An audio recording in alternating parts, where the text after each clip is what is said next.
sa may Daban. And I will have my early dinner para pagpunta ko ng Yuyuan Garden and Blue Jazzway for the night views. Busog na ako. In all fairness, ang cute ng mga nagsiserve ng pagkain dito. Mas na-appreciate ko talaga pag they try to speak English, even just broken. Kasi, yeah, I feel like they try their best talaga na makipag-communicate. I'm so excited for my meal.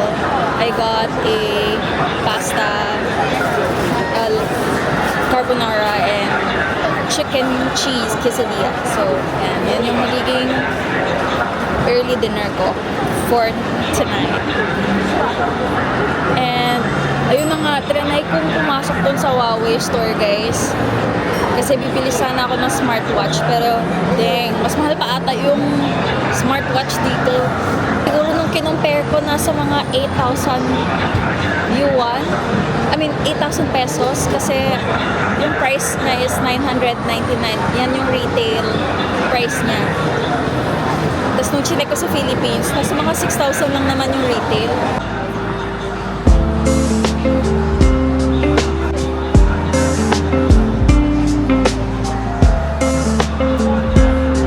Sarap din yung tubig nila, guys. Parang water with like citrus, orangey, whatever. So, sabi kasi nila, pag may lemon daw or citrus yung water, parang naka-cleanse niya yung palate mo para pag kumain ka na, mas mag-sip or mas malalasahan mo yung flavors ng pagkain.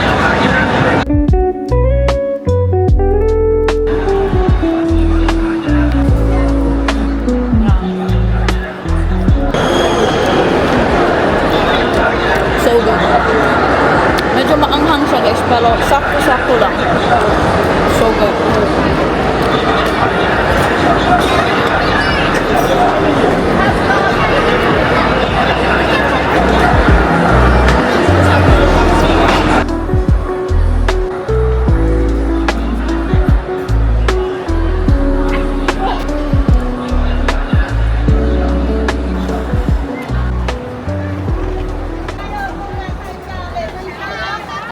So, I just had my very early dinner. And then, hindi ko na naubos yung quesadilla. So, I had my takeout. Because, gagawin ko siyang midnight snack later pag nagutom ako. Or I can eat it in the morning. It's fine. And, sobrang sarap nung kinain ko na carbonara.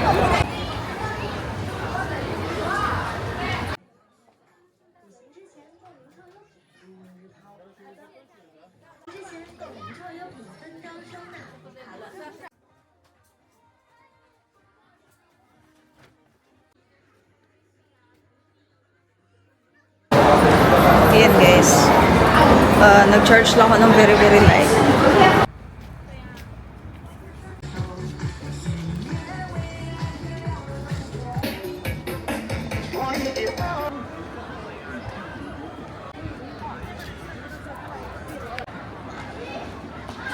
So, nandito na ako ngayon, guys, sa bandang Yuyuan Garden.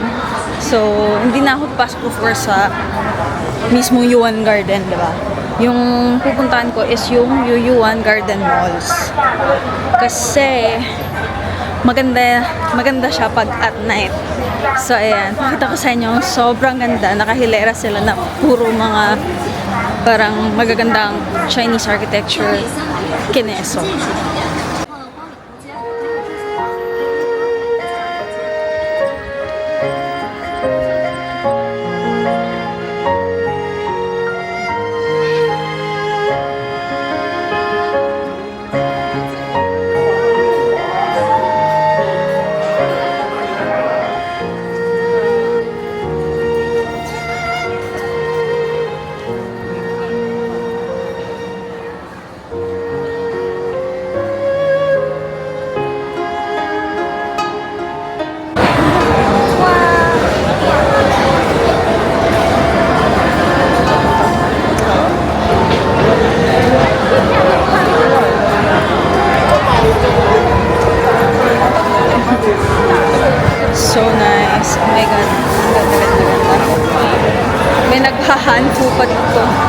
super nice.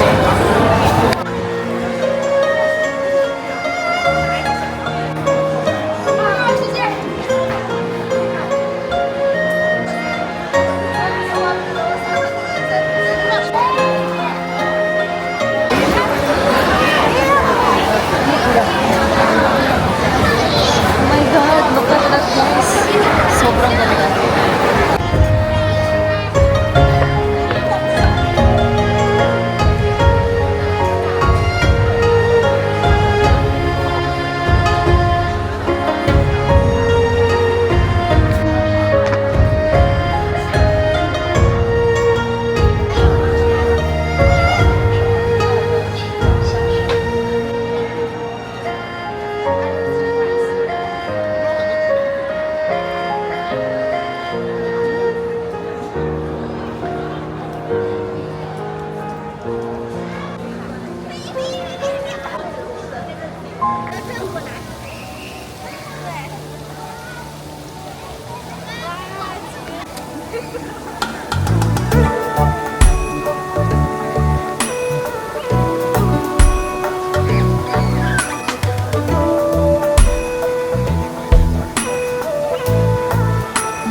Wow, sobrang ganda dito sa UU1 Garden Mall, guys, paggabi.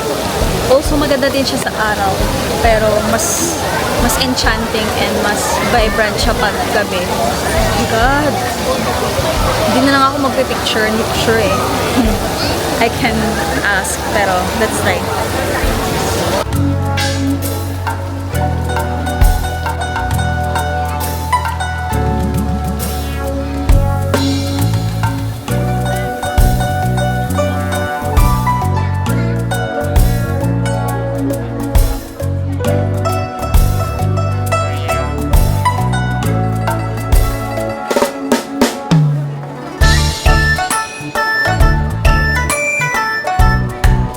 Ayan, so nakabili ako ng dalawang cake, pineapple cake, tsaka parang strawberry cake. Ako talagang mahilig akong kumain ng pineapple cake, and first kong na-try yung pineapple cake sa Taiwan. So, that's why binibili ko talaga yan pag nung pumunta kami ng Taiwan or nung last kong punta. Ayan. So, pabalik na ako ng station, guys.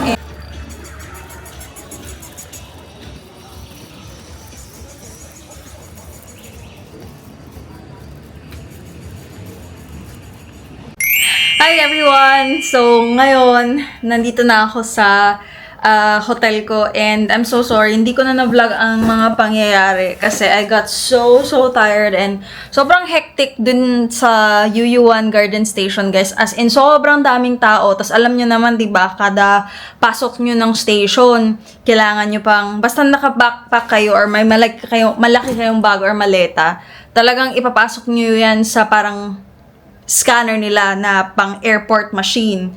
So, sa sobrang daming tao na pumipila, kasi medyo ano na yun, parang almost end na kasi ng parang operation ng train, mga around 10:25 ata yung last train. Depende sa line. So, kaya nagmamadali na yung mga tao or mga madlang people. Hindi ako mag-haul muna, pero I'm just gonna show you the items. Ayan.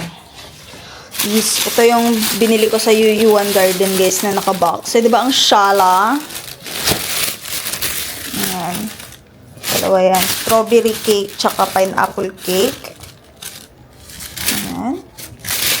And then, ito yung pinamili ko sa supermarket, guys. Sa William. So, may mga snacks dyan. May Ovaltine sila. Ovaltine na popcorn. Amazing. Ayan, guys, sobra akong nagpapasalamat kasi nandito pa rin kayo and you're watching, and hopefully makatulong if you're a solo female traveler like me who is interested in going to China very soon, or you know, kung family kayo at gusto nyong makapag-China pero hindi nyo alam kung anong gagawin nyo, or parang may doubts kayo or anxiety kung kaya nyo bang mag-travel or mag-metro sa China. Guys, take it from me, I'm alone, I'm a girl, and wala akong kasama.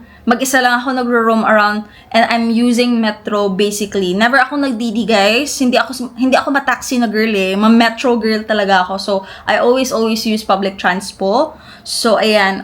Hopefully, after kong ma-edit lahat ng vlogs ko, I will really make a separate video on my China travel tips para hopefully, by the time na kayo naman ang, pumunta ng China, specifically in Shanghai, ma-idea na kayo kung ano yung mga techniques nyo or ano yung mga strategy nyo or, of course, you could even do better and maybe you could have gotten to more places pa. Baka siguro nga, pwede kayo mag-day trip. Pwede rin kasing, plano ko kasi sana mag-day trip ako sa Suzhou or sa Hangzhou. Pero hindi na talaga nakaya ng powers ni John Pak ganun. So, ayan na nga.